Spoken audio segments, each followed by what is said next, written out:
Bismillah, Assalamualaikum warahmatullahi wabarakatuh. Alhamdulillah, wassalatu wassalamu ala rasulillah wa ala alihi wa sahbihi wa man tabi'ahum bi ihsan ila yaumiddin, amma ba'd. Ikhwatal iman rahimani rahimakumullah.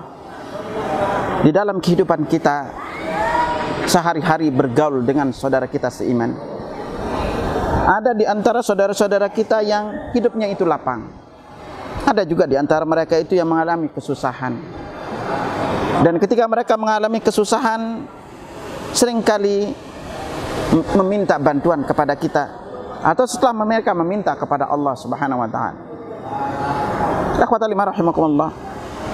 Seringkali ketika kita menolong saudara kita, kadang-kadang terasa berat. Karena mungkin selama ini kita menolong saudara kita, sering kita dikecewakan. Tetapi ketahuilah ikhwatal iman, bahwa di antara bukti keikhlasan kita adalah kita tetap mau menolong saudara kita walaupun mereka menyewakan kita. Karena kita menolong mereka semata-mata karena Allah. Dan karena kita ingin mengharapkan pahala yang besar di sisi Allah. Mari kita lihat sebuah hadis yang diriwayatkan dari Abu Hurairah radhiyallahu anhu, diriwayatkan oleh Imam Muslim, Ahmad dan yang lainnya. Nabi sallallahu alaihi wasallam bersabda, "Man naffasa an mu'minin kurbatan min kurabid dunya, naffasallahu anhu kurbatan min kurab yaumil qiyamah." Barang siapa yang melapangkan satu kesulitan seorang mukmin di dunia, maka Allah akan melapangkan baginya satu kesulitan kelak di hari kiamat. Wa man yassara ala mu'sirin, barang siapa yang memberikan penundaan pembayaran hutang, orang kesulitan bayar utang, yassarallahu fid dunya wal akhirah, Allah akan memudahkan urusannya di dunia dan akhirat. Wa man satara musliman, barang siapa yang menutup aib seorang muslim di dunia, satarallahu fid dunya wal akhirah, maka Allah akan tutup aibnya di dunia dan di akhirat. Ujung hadisnya Allah mengatakan, Nabi bersabda, wallahu fi 'anil 'abdi maka al-'abdu fi 'auni akhihi. Allah akan senantiasa menolong seorang hamba selama hamba itu mau menolong saudaranya. Ikhwatal iman rahimakumullah. Titik tolak pelajaran yang bisa kita ambil dari hadis ini, di antaranya apa? Bahwa seberapa cepat datang pertolongan Allah kepada kita di dunia maupun di akhirat, ternyata berbanding lurus dengan seberapa mau kita menolong saudara kita yang kesulitan. Makanya Nabi sabdakan kepada kita, man nafasa an mu'minin kurbatan min kurabid dunya, barang siapa yang melapangkan satu kesulitan seorang mukmin di dunia, Allah akan melapangkan baginya satu kesulitan di hari kiamat. Ikhwatal iman rahimakumullah.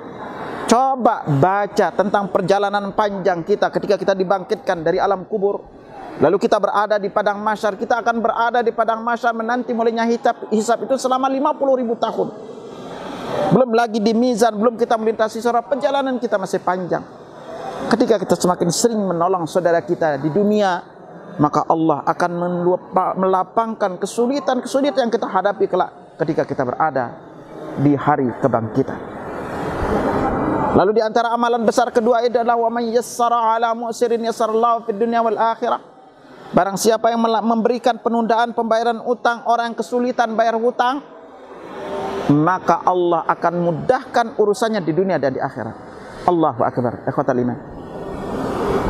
Memberi penundaan utang ketika saudara kita kesulitan, ini ibadah besar di sisi Allah.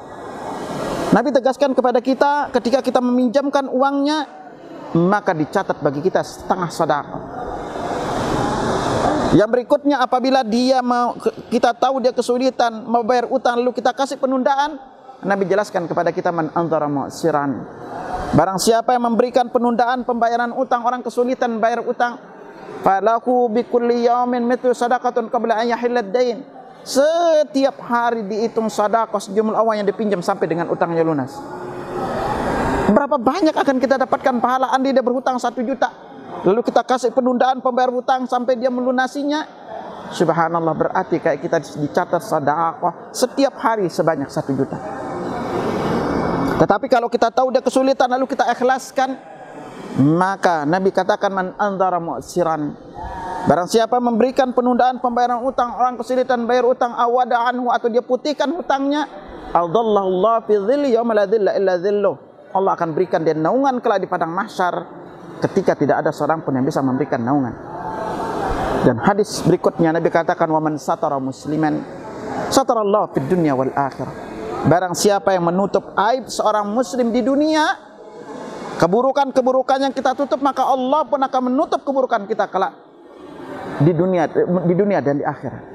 Maka ikhwatul iman, jangan coba membicarakan aib saudara kita. Jangan coba membongkar-bongkar, mencari-cari kesalahan saudara kita. Karena Allah pun akan bongkar kesalahan kita itu, walaupun kesalahan itu kita lakukan di dalam rumah kita. Hati-hatilah membicarakan kejelekan saudara kita. Hati-hatilah mencari-cari keceliruan saudara kita untuk menyebarkan aib mereka. Karena ini termasuk di antara dosa besar. Ujung hadisnya yang cukup menarik. Wallahu fi 'aunil 'abdi ma kana al-'abdu fi 'auni akhihi.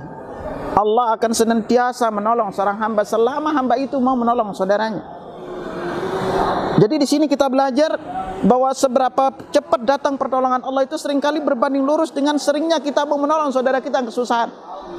Karena seringkali kadang-kadang ada saudara kita butuh minta tolongan, kita sulit menolongnya.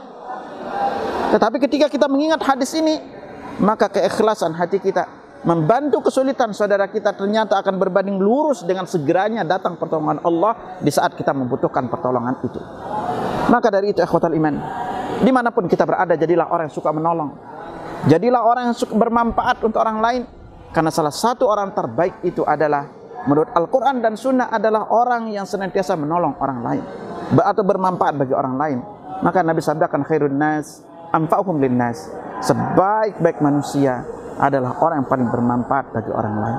Semoga Allah Subhanahu wa taala menjadikan kita orang yang senantiasa berlapang dada ketika menolong saudara kita. Senantiasa berbuat baik, walaupun apapun yang setelah kita berbuat baik yang kita terima adalah tidak baik. Ketika kita ikhlas lakukan karena Allah, maka semuanya akan terasa ringan. Semoga Allah Subhanahu wa taala memudahkan kita mengamalkan hadis ini. Dan semoga Allah Subhanahu wa taala memudahkan urusan-urusan kita baik di dunia dan di akhirat. Dan semoga dengannya Allah mempermudah kita masuk ke dalam surganya. Subhanakallahumma wa bihamdika asyhadu an la ilaha illa anta astaghfiruka wa atubu ilaik. Assalamualaikum warahmatullahi wabarakatuh.